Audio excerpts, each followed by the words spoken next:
I'm Reverend Jim Keat, the digital minister at the Riverside Church, and this is The Word Made Fresh, the weekly video Bible study where we take a look at one of the upcoming lectionary passages, dive in a little deeper, and then talk about it in the comments. Also, for the record, I did not fall into this river. Yes! Here we go.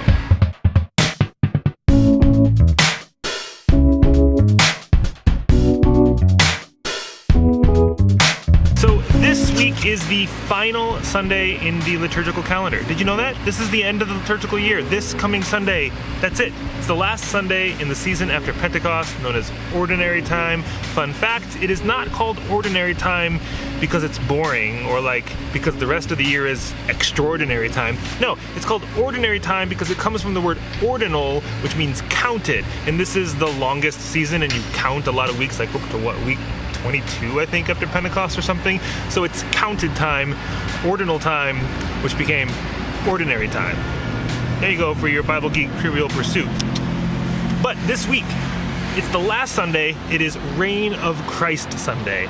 So the lectionary texts kind of go someplace completely different than they've been going previously.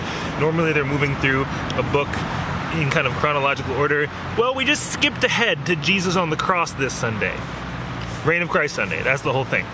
Spoiler alert, he rises from the dead. So we're gonna take our own little turn and go away from the gospel, out of Luke, into Colossians. Galatians, Ephesians, Philippians, Colossians chapter 1, verses 11 through 20. Here's what it says. May you be made strong with all the strength that comes from God's glorious power, and may you be prepared to endure everything with patience, while joyfully giving thanks to the Father who has enabled you to share in the inheritance of the saints in the light.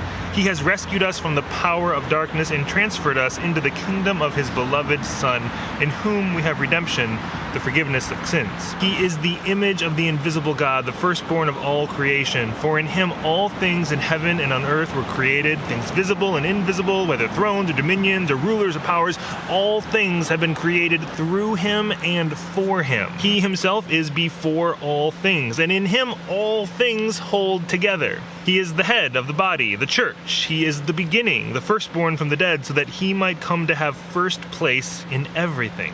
For in him all the fullness of God was pleased to dwell, and through him God was pleased to reconcile to God's very self all things, whether on earth or in heaven, by making peace through the blood of his cross. Colossians Chapter 1. So first we're just going to kind of dip our toe in a fun parallel that this particular passage brings up, and then I want us to kind of look into something very deep, and then hopefully in the comments is where we will go. That was cold water. That was me going deep. We'll go very deep. This passage, specifically the second half that we read, is known as the Christ hymn. It's often thought to be one of the first liturgies in the early church. These things that they would use when they gathered together on a weekly basis, this was one of the things that they would read or say in responsive nature, or maybe even sing together. How cool is that? What's fascinating about it, not to mention the theology that's baked into the content, is the parallel to John chapter 1. In the beginning was the Word, and the Word was with God, and the Word was God. That John chapter 1. You can just see some of the parallels. For in him all things in heaven and on earth were created. All things have been created through him and for him. All things came into being through him, and without him not one thing came into being.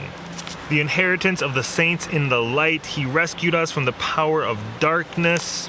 In him was life, and the life was the light of all people. The light shines in the darkness, and the darkness did not overcome it.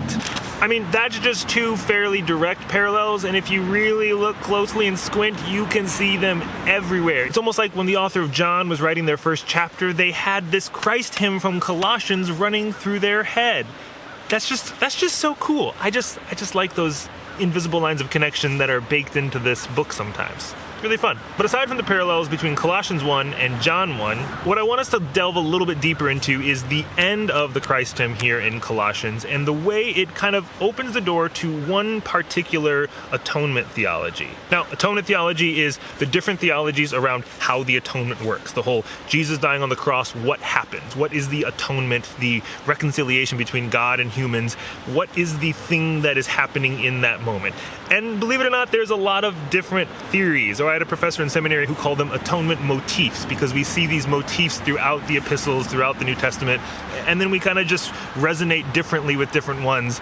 And sometimes we resonate poorly with some. Like confession, penal substitution, not really my favorite in the ways that it too easily becomes cosmic child abuse. Angry God punishes Jesus in order to somehow be happy with us. That doesn't seem to add up to me. But we're not doing penal substitution today. This lands more in the arena of what people who've studied the work of René Girard call mimetic desire, or moral exemplar, perhaps. Here's what I want us to focus on. For in him all the fullness of God was pleased to dwell, and through him God was pleased to reconcile to himself all things. That's kind of important right there. How many things? Some things? The good things? The people who believe the right things? Nope. All things.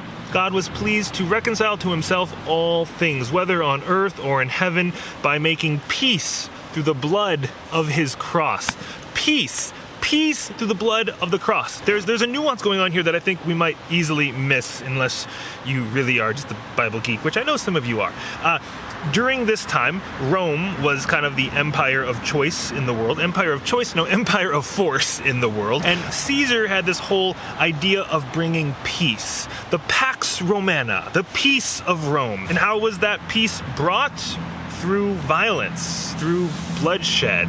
Pax Romana came through blood. And here, this Christ hymn in Colossians is saying, the peace of Christ came through blood as well.